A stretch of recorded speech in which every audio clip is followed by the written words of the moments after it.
Thank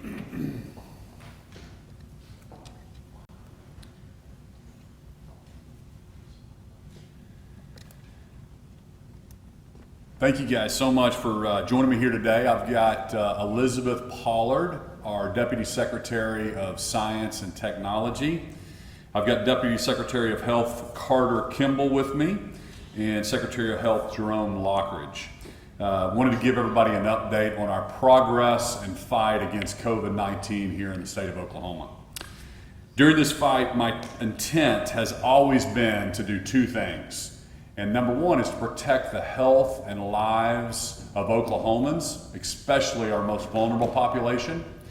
Number two is to mitigate the impacts to Oklahoma's economy and get Oklahomans safely back to work as quickly as possible.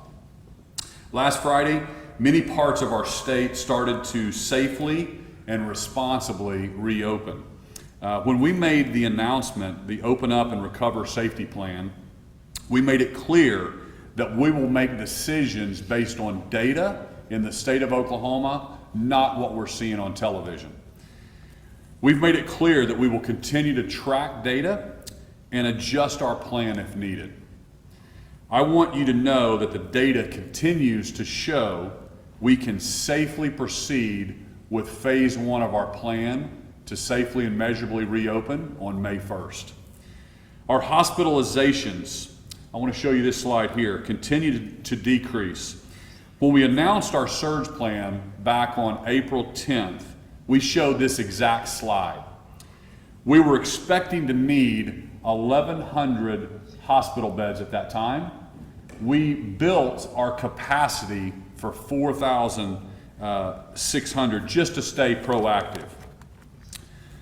Because Oklahomans did such a fantastic job of social distancing, working from home, making sacrifices. I know Oklahomans made a lot of sacrifices over this last month, from missed graduations, from all the things that we've had to sacrifice for. Oklahomans have done a really good job. And because of that, we have flattened the curve. Our hospitalizations peaked on March 30th in the state of Oklahoma at 560 and have slowly trended down this entire month of April. Today, we sit at 288 hospitalized COVID patients across the state of Oklahoma, even though our capacity we've built for 4,600 hospital beds. The White House guidelines, they have 4 gates for states to safely reopen, and we continue to hit all 4 of them in the state of Oklahoma. I wanted to go over those with you. Gate number 1, this measures how many people are going to the doctor and reporting symptoms. It's a downward trajectory of influenza-like illnesses and COVID-like syndromic cases. So you can see the trend line is going down there. Both of these continue to trend down. Gate number 2 covers the number of cases. It's a downward trajectory of documented cases within a 14-day period, or a downward trajectory of positive test percentage.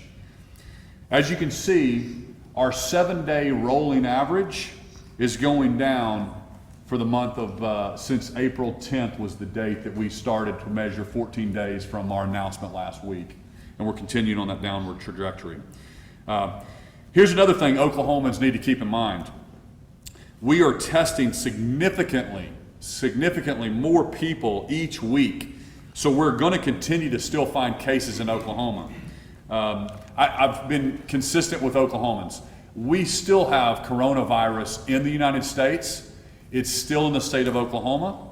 We're still going to have people get this. We're still going to have positive cases, but our rate of positive cases continues to decline. When we first started testing, more than 10% of everyone that we tested came back with a positive test. Now, for every time we test someone, it's coming back at 6.1% are positive. So in other words, for every 1,000 people that take a test, 61 are coming back positive. That means 939 are coming back negative. Last week, we increased our testing by 36% from the week before. What's exciting about that, and we want to continue to increase our testing, but our total number of cases actually declined. So the week of 4/17, we tested 13,000, and we had 676 new cases. The next week, we tested 36% more, but yet our positive test cases went down to 656. The final gate covers hospitals. The White House metric is that we have to treat all patients without crisis care. Again, we have 288 patients compared to 4,600 hospital beds in our state. The second part of that test, second part of that is testing in place for at-risk healthcare workers. I'd like to invite Elizabeth Pollard, our Deputy Secretary of Science and Innovation, to come give us an update on some exciting developments that we've got going here in Oklahoma. Good morning. So it was just 6.5 weeks ago where we had completed just a few hundred tests for COVID-19. And today we will pass the 60,000 test mark. It's a very exciting accomplishment, going from the bottom of all states in the U.S. to right in the middle of the pack. And we will continue to improve upon that in the coming weeks. We have done that by partnering across the state. We've shared our relationships with OSU, OU, with the Public Health Department, and really driving strategies to leverage the technology that's in place at those universities, and then creating commercial partnerships with reagent suppliers to be able to test as many Oklahomans as possible. One of the big announcements for today is that the diagnostics laboratory at OSU will be submitting a EUA for saliva-based PCR testing. So this allows us to now move from nasal swabs to saliva testing within the state. This is a huge benefit, especially for those long-term care facility residents where getting a nasal swab can be challenging and uncomfortable, but it also allows us to more quickly and adaptively process samples as people are coming through what we've called our swab pods, which may not be an appropriate term going forward. But we took the opportunity to look to Rutgers University once again, where we developed a relationship with the Dr. Andrew Brooks Laboratory at the RUCDR Infinite Biologics Lab located there. And he is the first lab in the country that announced that they had validated saliva-based testing and have replicated the test that they have put in place at the diagnostics facility. So as early as tomorrow, we will begin testing saliva-based samples. Very exciting. Another opportunity that we're working on is to enable more swabs in the state. We have been working on 3D printing of swabs within the OU and OSU communities, and we're hoping to have those validated soon.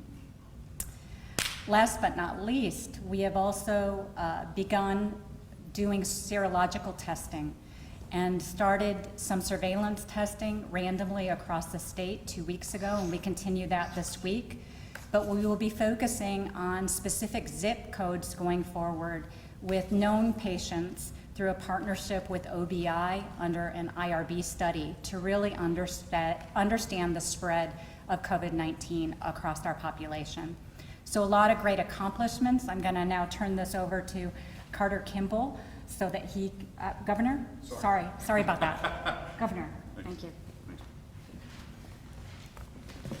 Thank you so much, Elizabeth. So proud of you guys and what you're doing and the partnerships you developed with Rutgers and making Oklahoma the leader that we know we are in testing to make sure we keep Oklahomans safe. So you guys are doing a great, fantastic job.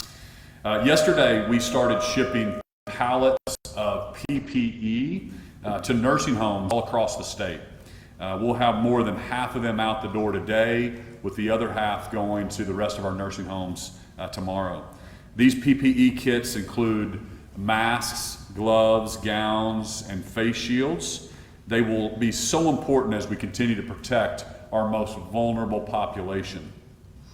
We've tasked Carter Kimball, our Deputy Secretary of Health, with coordinating our response to nursing homes and long-term care facilities, and his team has been making tremendous progress protecting that most vulnerable population. And I asked Carter to come give Oklahomans an update on what's happening in our nursing homes. Thank you, Governor. The long-term care response team is driven by a single mission. That mission is to protect our most vulnerable citizens through mitigation and prevention. In order to accomplish that, there are really four key areas that have to be addressed. That is protected personal equipment, testing, admission and discharge protocols, and then supporting the long-term care facilities themselves, whether that's via staff or supplies. First, to the governor's point on PPE, we were able to push allotments out to every facility in the state that should supply them with 5 to 7 days of PPE. In coordination with that distribution, we have put out stronger protocols for PPE usage. This would include mandatory face mask for facilities, even if you don't have a COVID positive case in the facility. This is one thing that initially we were concerned about supply, so we couldn't be as prescriptive in that, and now that we are more comfortable in our supply of masks, we feel this is the right thing to make sure that we don't have new facilities crop up with cases. Second, to testing, and Deputy Secretary Pollard had already mentioned that we're moving to saliva testing this week. Our goal is to test all 42,000 residents and staff in long-term care facilities in our state over the next 30 days using this saliva test. It is a game changer just in the logistics of going into a facility, how quickly we are going to be able to test all in that facility. So we're really excited about that. With regards to testing, we will prioritize the making sure that 100% of our COVID positive facilities are completed before we move on to what will then be a regional approach for testing the rest of those facilities, staff and residents. Next is the admissions and discharge protocol. This is the coordination really between hospitals and other healthcare facilities as members are coming back to the long-term care facilities. It's important to remember that there are two predominant ways in which COVID-19 is able to enter a long-term care facility. One is through staff, and that's really where the personal protective equipment comes in. The second is if a nursing home resident has been to another healthcare setting and is coming back into that home. So we put out a decision matrix for hospitals and nursing homes to coordinate on how discharge and admission protocols are in place. That guidance went out last week through a health action alert.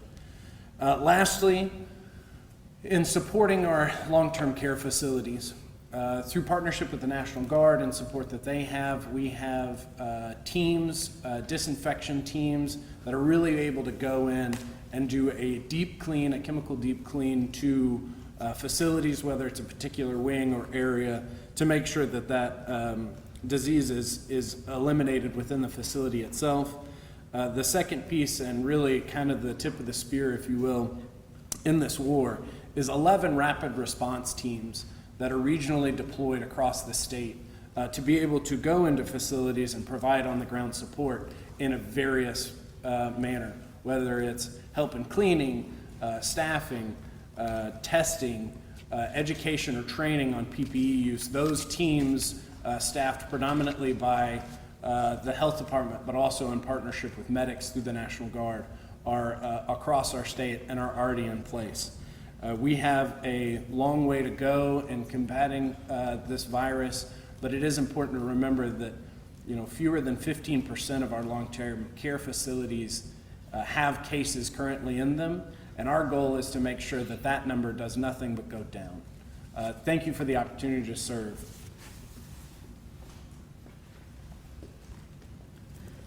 Thank you so much, Carter. You guys are doing a really good job, and we had a good meeting yesterday with the Nursing Home Association and some of their folks.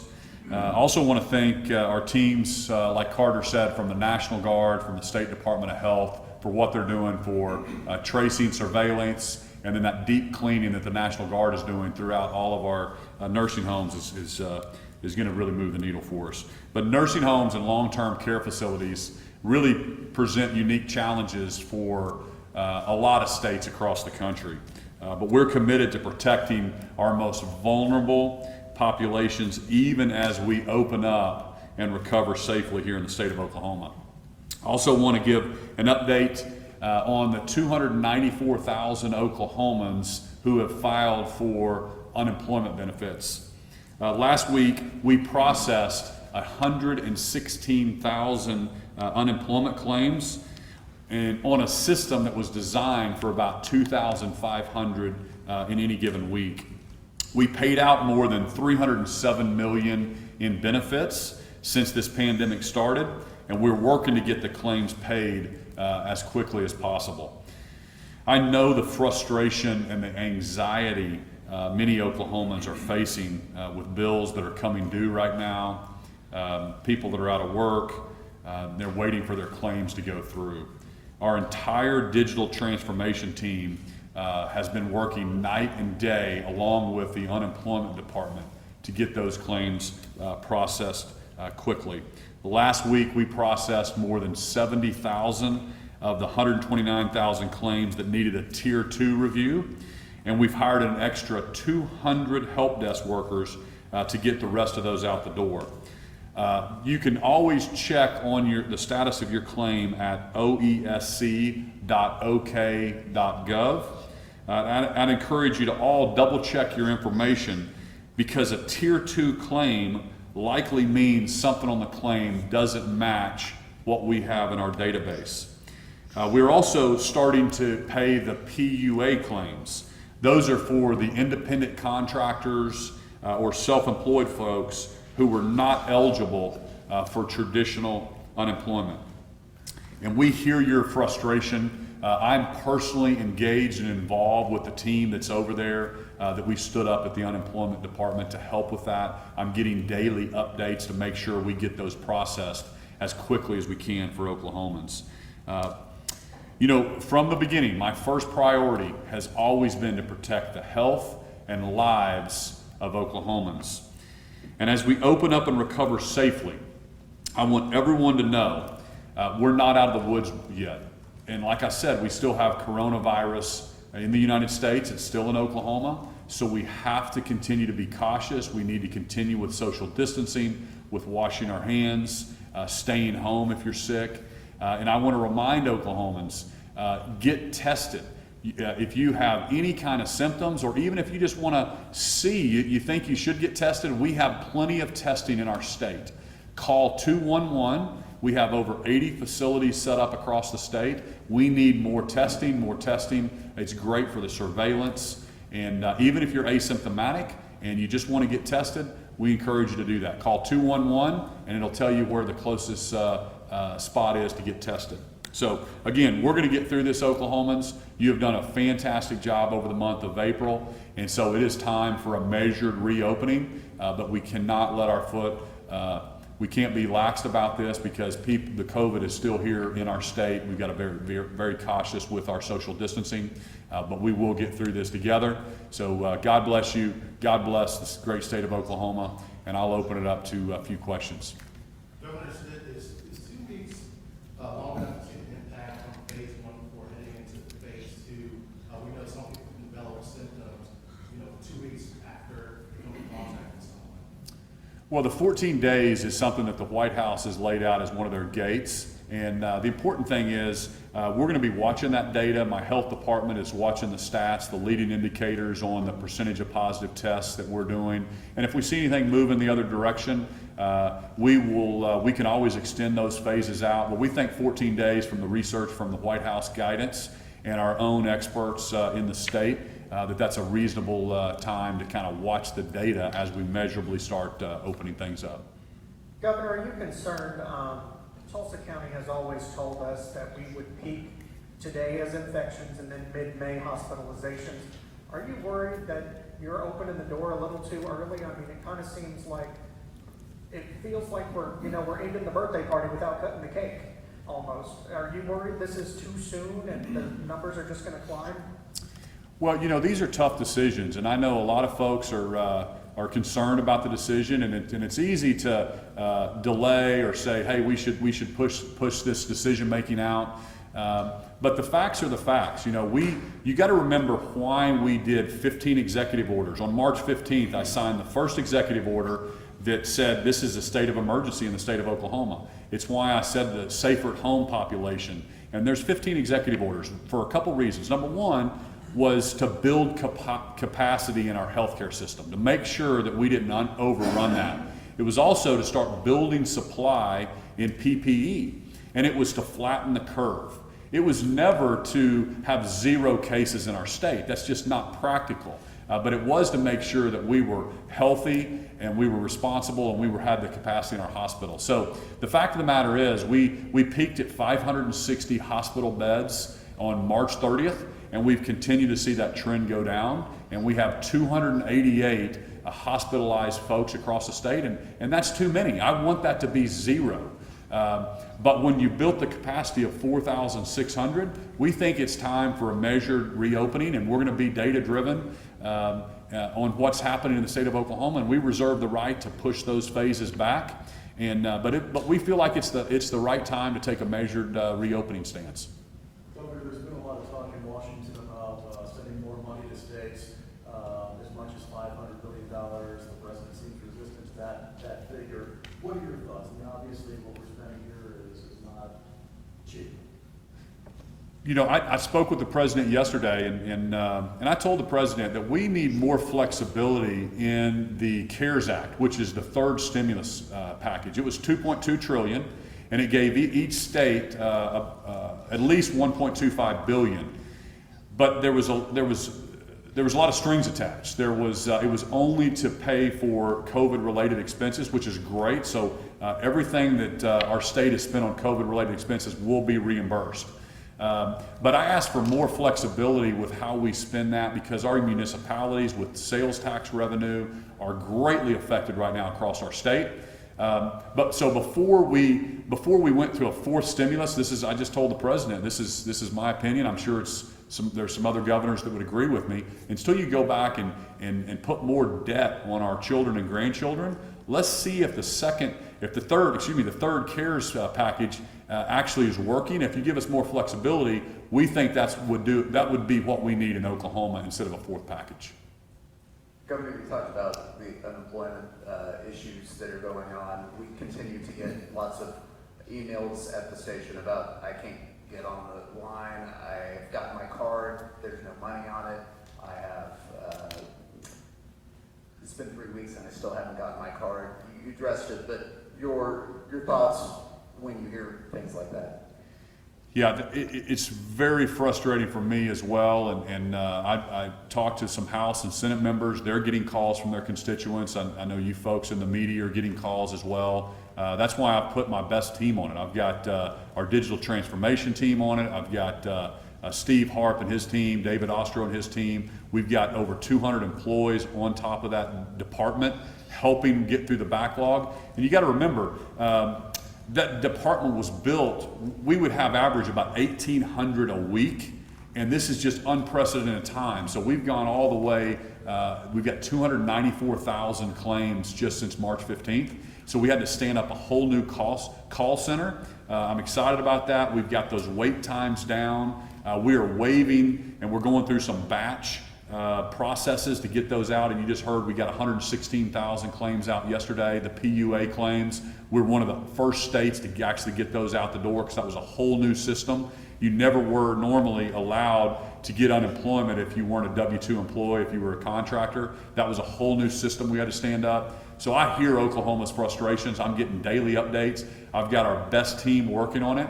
and we've got some great employees over there. We just had to work through some of those technology issues that were really, really old and antiquated, and we weren't built for this many claims.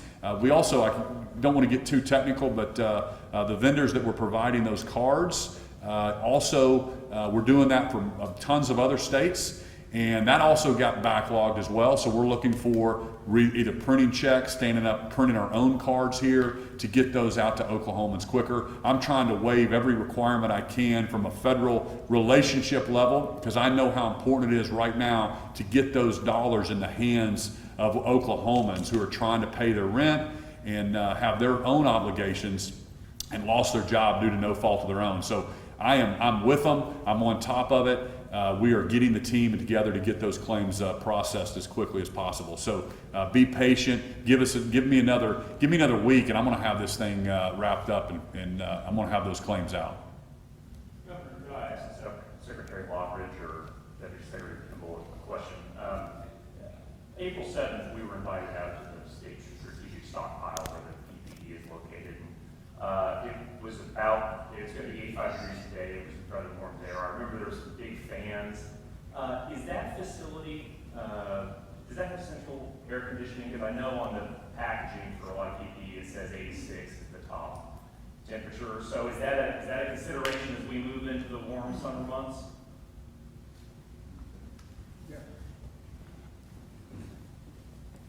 I don't know if that facility has central heat and air or not. We will circle back, but to the extent that that's an issue, we will certainly move those and can potentially receive those shipments in. As we know, those are moving in on a daily basis.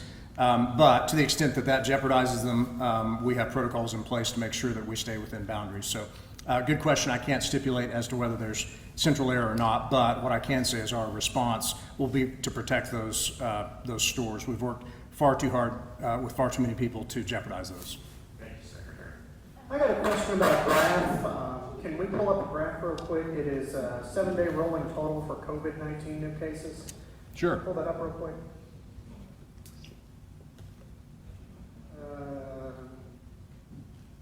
It's the one with the numbers on it. That one. So if we look at last week, there were some days above the trend line. Can you tell me how going above the trend line is still a downward trend? Can you explain that? Yeah. Here's a great example. You can't just look at one day, because you also have to look at how many swabs or testing we took. So for example, on Sunday, we only took a lot of the 80 test sites, because of demand, are closed on the weekends.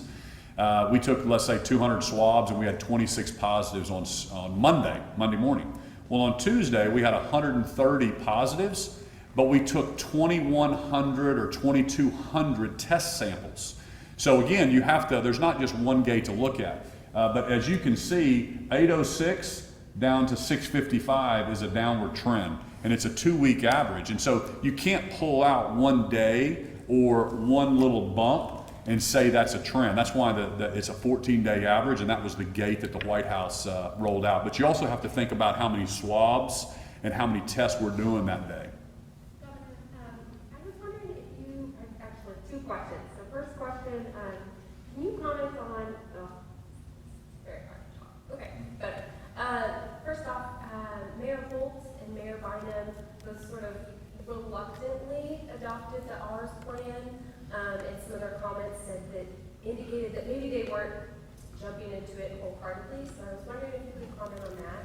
And then this question may be better for Elizabeth. I'm curious, how many can be tested with the saliva testing? Great question. You know, I've got a great relationship with the mayors across the state, and I'm in constant communication with the Municipal League, and I've had personal conversations with both the mayor of Tulsa and Oklahoma City, as well as other mayors. And these are tough decisions, and I get it. They're tough decisions on when to safely reopen. And I'm going to be data driven, but I've never been heavy-handed with mayors across the state. Some mayors, as you know, I'm putting out guidance for the entire state. Some mayors chose to be more restrictive, and that was okay. They are closer to their communities, but we're putting out guidance for the entire state. And you saw last Friday we had some personal care businesses open by appointment only, but we didn't mandate that. And that's just not who I am. This is a guidance. It's a collaborative effort, and we've been sharing data with the mayors from the two largest cities the entire time, and been very transparent with them. I believe I can't comment to exactly what they said in their press conferences or why they said it, but I believe that they're on board to safely reopen on May 1st, and we think that's the right measured approach. Are you concerned that some people took your announcement last week to be an all clear message? I sure hope not, because I'm going to let Elizabeth Pollard answer the second part of Carmen's question. But I've been very clear with Oklahomans. We cannot take our foot off the gas here. We have done a great job. In early April, I said the better we do in April of social distancing and working from home and limiting our trips outside and those kind of things, the better off we'd be and the quicker we get back to normal. But I've always said we still have COVID in Oklahoma. It's still in the United States. People are still going to get it. We have to be cautious. I'm going to continue to update Oklahomans every week and give them the data, what we're seeing on our trend lines. We cannot overwhelm our healthcare system. And remember, that was what we did in the very beginning to try to protect our healthcare workers, the system, because in March, they were predicting 5,000 hospitalizations. If you remember that, the modelers early on were predicting we were going to outrun it. That just hasn't been the case because Oklahomans have done such a fantastic job. But we're not out of the woodwork. So I don't want anybody to misunderstand me.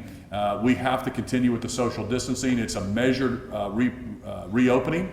And on Friday, we'll have some dine-in restaurants and we'll have some things. They'll be spreading out 6 feet apart. We'll have disposable menus and those kind of things, and extra cleaning and masking of the folks. But we will watch the data. We think it's time for a measured reopening, and I believe that Oklahomans are with me. They understand that we have to do this. But they also understand it's no time to take our foot off the gas. And let me bring up Elizabeth.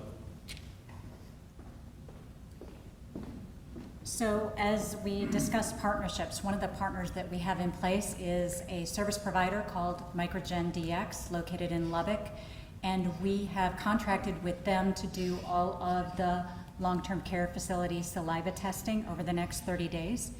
But incrementally, of course, we have the OSU Diagnostics Laboratory that can process well over 1,300 and can scale up from there per day. So there's a huge opportunity for us around the saliva capacity that we have. Thank you.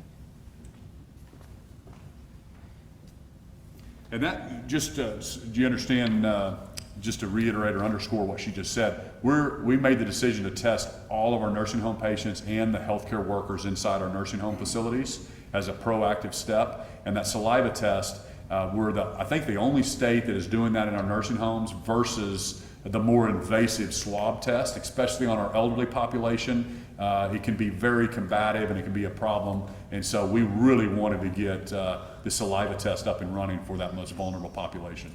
Governor, we've had some readers asking questions about your governor's bounce back advisory group. There are basically two groups. One group in the state that's been heavily affected economically by the pulling back, by social distancing, and then there's another group, mostly essential care, essential workers who are working in hospitals and nursing homes that are at great risk right now because they're still going to work.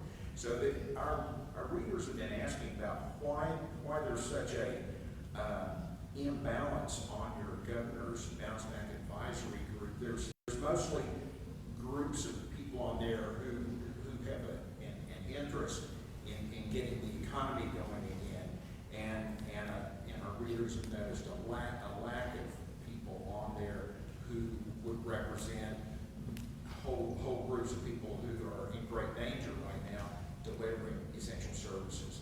How did you go about picking that group anyway, and why is there such a kind of an imbalance there? Well, I'd need to look at the list of who it is, but that's set up from our Secretary of Commerce, Sean Copeland. And if we have an industry that's not represented, that's not our intent at all. Sean Copeland is extremely inclusive, trying to get rural, urban. But if we need some more healthcare advisors on the group, and we've overlooked that, then I'm sure that he would add those to the group to get their input, because we certainly that was never an intent. on a safely reopening. And I can assure you that group is also talking, and we're running everything through the data that our advisors on the health side tell us when it's time to do it. One black person, one Hispanic person on there. Those two groups make up a lot of our essential workers in the state. So that was the nature of the question. Thank you. The other thing is, AP came out with a report that included Oklahoma in about $2 million in hydroxychloroquine being purchased. Why was that purchase made? $2 million sounds like a lot of money right now that we're looking at uncertain budgets in the future. Yeah, you got to understand that my goal as the governor is to protect the health and lives of Oklahomans. So in early March, I set up my Governor's Solution Task Force, and I brought in a czar for PPE, and Gino DeMarco. He's done a fantastic job, and I told him to go out and get procured gowns, gloves, N95 masks, build up the strategic national stockpile. We knew we were getting reimbursed for that, but part of that also in early March, hydroxychloroquine was also showed to be a treatment. And so we went out and procured that as well. Now there's some other evidence that it may not, the chloroquine may not be as effective, but I was being proactive and to try to protect Oklahomans, and so that's always going to be my first instinct to get the equipment and the things that we need that I'm seeing for a future that would help Oklahomans. So what do we do with it now? Do we get a refund, or do we send it back? What Yeah, happens? well, it's still treats. I'll let the Secretary of Health answer that. Yeah, thank you. So the decision to purchase that particular treatment was not simply the governor's or even the advisors. We were relying, again, these were early days, on the opinions of physicians. And so individuals like Dr. Chansall of infectious diseases over at Integris have opined on the fact that, particularly in those early days, the likely efficacy of that treatment regime could have helped at that point. And so as the governor has said, when we were battling sort of the fog of war at that point, we certainly acquired on the potential that it would have utility. Now, what can be done with that, as you probably know, hydroxychloroquine is useful for any number of other ailments, to include things like lupus, other autoimmune diseases. And so that money will not have gone to waste in any respect. And so, we have that now within the state's borders for the potential that we might see another surge and that it's proves useful for COVID-19, but it's also more generally applicable for those other diseases as well. Take one more. I guess I got one. You mentioned health professional secretary. I think on Sunday you were on Fox News with Chris Wallace, and he asked you kind of about the statement that his name is Dr. Monks from the new president of the Oklahoma State Medical Association had made, kind of questioning the decision to reopen, and your response was that you didn't know who he was, and I'll admit I wouldn't know him from a pile of wood either. But he is the new chairman, the new president of OSMA, that is an organization of the state's doctors. Have you talked to him? Do you have a plan to kind of get with them and try to talk to them about these things? Well, yeah, that's exactly right. I did not know him. I don't know him. He just took over that role. So Dr. Larry Bookman was the former president of the Oklahoma State Medical Association. He's the one that I had a relationship with. And even as of yesterday, on their own website, it still had Dr. Larry Bookman as the chairman of that organization or the president of that organization. And so, but again, there's a lot of organizations. We take input from all those, but we're going to be relying on our Department of Health, and we have the Governor's Solutions Task Force that I get briefed on every single day. We're gathering data from all across the state. We're following the 4 gates from the White House before we make these measured reopening. Secretary, did you want to say something? Important to note that Dr. Monks, again, began, I believe, on April 14th, was the transition from Dr. Bookman, with whom the governor had again, a great deal of contact. But I just wanted to reiterate that Dr. Monks joins a group of other providers, representatives from the OOA, from dentistry, from nursing, from pharmacy, with whom we have multiple times a week conversations. So we had been engaged with Dr. Monks, so the fact that the governor had not yet had a chance to engage with him was merely a function of the newness of him in that role. Thanks, everybody.